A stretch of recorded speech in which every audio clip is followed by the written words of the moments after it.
When a fraudulent communication bypasses automated security filters, the true origin of the message hides in plain sight within the unread metadata of its header. Exposing a multi-million-dollar business email compromise requires tracing invisible digital footprints backward, from the victim's inbox to the attacker's originating server. Welcome to reWant, Courseware, an AI-narrated video series unpacking the latest lectures of Professor Adam Scott Wandt of the John Jay College of Criminal Justice in New York City. Business email compromise, or BEC, is the dominant vector for financial cybercrime. In 2024 alone, it accounted for over $2.7 billion in adjusted losses. The Federal Bureau of Investigation's Internet Crime Complaint Center documents a clear trajectory.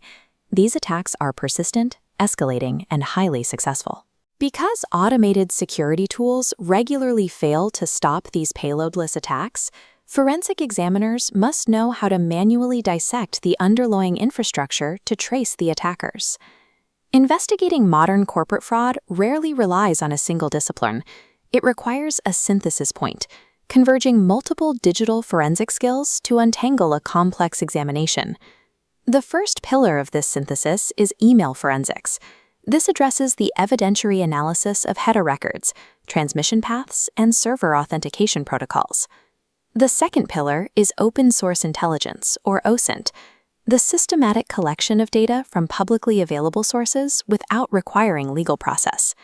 We merge these through a forensic funnel, converging private email data and public open source records into one unified workflow.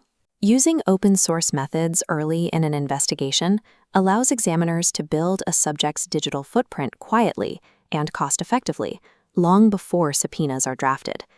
The visible interface of an email, the sender name, the display address, is trivial to manipulate.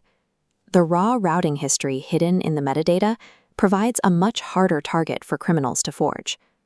Modern examiners must stop relying on human perceptual trust. To counter advanced social engineering, they must verify data strictly at the infrastructure level. An email header contains the complete routing and authentication history, recording every server that handled the transmission. To trace a message, headers are read bottom to top. The lowest received field identifies the originating server. From this, we extract the critical IP address.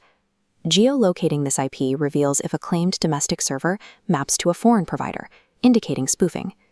Next, we evaluate internal domain discrepancies. If the visible from address points to a trusted vendor, but the hidden reply to field routes back to an entirely different domain, the attacker is ensuring the victim's response goes directly to them.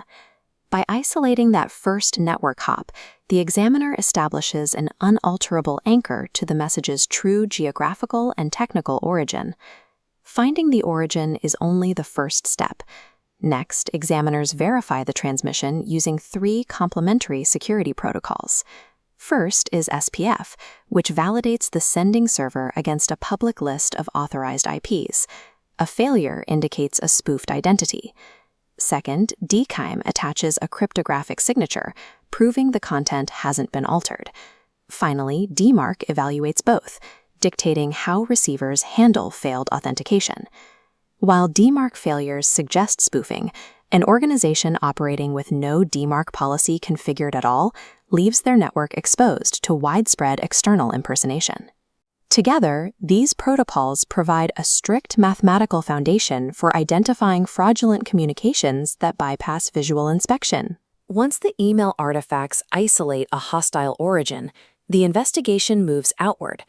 We map the external fraud infrastructure using targeted OSINT tools. For automated triage, examiners use Spiderfoot. It rapidly aggregates data from over 200 public sources against a single target domain or IP address. To find associated targets, the harvester scrapes search engines and certificate logs, pulling hidden subdomains and specific email addresses out of the open web. Investigators move this data into Maltego, a visual link analysis platform. It maps the full network of associated domains behind a BEC scheme. Finally, Shadow Dragon correlates usernames and identifiers across social media and dark web sources to attribute the fraud to specific human operators. By applying these platforms, examiners transform a single fraudulent email into a comprehensive map of a criminal network's entire digital footprint. This workflow is vital because modern business email compromises frequently contain zero malware and zero malicious links.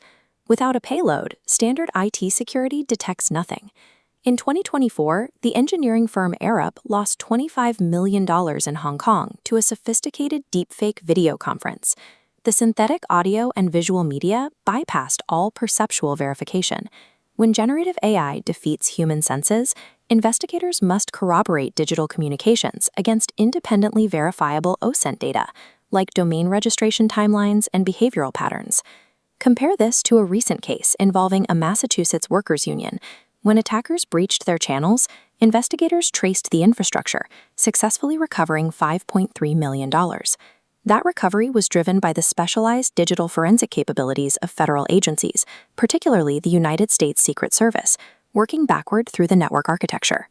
As AI-generated content grows more convincing, infrastructural truth remains an investigator's only reliable method for authentication. Professional fraud examination demands orchestrating OSINT and email forensics directly alongside network analysis, cloud architecture review, and mobile device artifacts. The IP origins discovered in an email header are cross-referenced with behavioral signals extracted from browser forensics and system access logs to confirm the subject's actions. This powerful collection must stay within strict legal boundaries. Investigators must comply with statutes like the Computer Fraud and Abuse Act, which defines exactly what public data collection is permissible. If the evidence is headed to trial, it must satisfy the Daubert standard under Federal Rule of Evidence 702. The underlying methodology must be tested, accepted, and rigorously applied. OSINT evidence requires exact documentation, collection tool logs, accurate source URLs, cryptographic hash verification, and precise timestamps. Examiners must maintain strict operational security. Browsing public targets without proper anonymization leaves investigator IP addresses in the target's web analytics, exposing the entire inquiry. Technical brilliance in tracing an attacker means nothing if the chain of custody is broken. A rigorous commitment to documentation and ethical standards ensures the findings are court admissible. Synthesizing technical forensics with open-source intelligence is the foundational competency of the modern fraud examiner. Like, follow, and subscribe for more deep dives into emerging technology, digital investigations, and the ideas shaping our future.